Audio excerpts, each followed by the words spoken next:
It's recording. Ready? Yeah, go.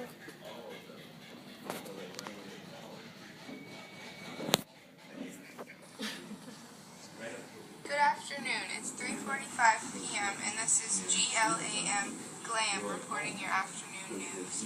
Hello. Hello. Host. Let's talk about Ellen Page. Yeah, that was a moving speech she gave on the Human Rights Campaign Time to Thrive conference February 14th in Las Vegas. For anyone who hasn't heard it, here are the highlights from it. I'm here today because I am gay. I am tired of hiding and I am tired of lying by omission.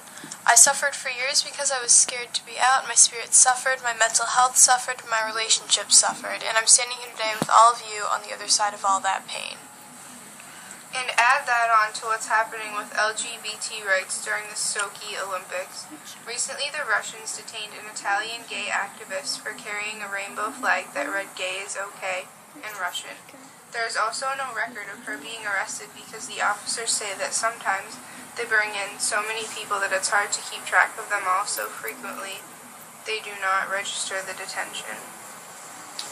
Imagine how brave you would have to be to announce and protest something so important and big in front of so many people.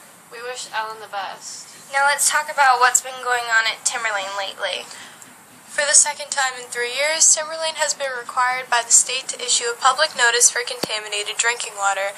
Arsenic has been found in our water this time. A sample taken in November was processed and found to have 10.9 parts per billion, and the state standard is 10 parts per billion. This seems to be common. We tested positive for arsenic many times in 2011, with numbers as high as 12 parts per billion. Cynthia Clevens, an engineer with the DES Drinking Water and Groundwater Bureau, says there really is no reason to panic. Our job is to make sure they are moving toward a solution in a reasonable time frame. Besides, even if they didn't find one in a reasonable time frame, you'd have to drink the water about 70 years for it to possibly cause any effect, and the chances are 3 in 1,000 to even see symptoms then. It's still fine to drink the water. Our officials are working to fix the problem at this time. Right now it's 6:30 p.m. Traffic is looking busy, everyone coming home from work. If you're just tuning in, so far we have talked about Ellen Page and Timberlane's water conditions. Now let's talk about the huge heroin problems popping up in New Hampshire. New Hampshire officials say the state is in the midst of a heroin epidemic. At least 61 people died of heroin overdoses in New Hampshire in 2013 and 38 in 2012. In New Hampshire in 2009, babies born affected by drugs was 8.7% per 1,000 births. Officials expect the rate has continued to climb and that maternal drug use has increased significantly in the past decade. In Maine, the number of babies born affected by drugs rose to more than 900 last year, 7% up from 160 in 2005. Holy shit! 28 people died from heroin overdoses in 2012, 4 times as many as 2011.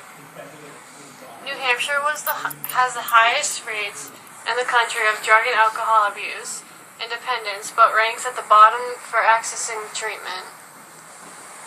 Heroin has become the cheap alternative for addicts. Anyone heard about that psycho lady that killed people using Craigslist? Yeah, her name's Miranda Barber. The 19-year-old Craigslist killer is in trial for the vicious murder of Troy LaFerrara. Her and her husband committed this thrill kill together by posting an ad on Craigslist searching for companionship. 40-year-old LaFerrara answered the ad, meeting Barber in a mall parking lot, as she agreed to have sex with him for $100. Too bad he didn't get what he asked for when he was stabbed 20 times by this chaotic woman. His body was found in an alley the next day. This reportedly wasn't her first murder. She confessed she's been killing people who don't deserve to be alive since she's been 13 years old. She's killed so many people, she has stopped counting after the count hit 22. Barber was supposedly involved in a cult in Alaska which triggered her thrill to kill and hasn't stopped since. She shows no regret, but now they are seeking the death penalty for her and her husband for the malicious behavior. that's all we've got for you tonight. This is GLAM Glam, bringing you your evening news. Good night.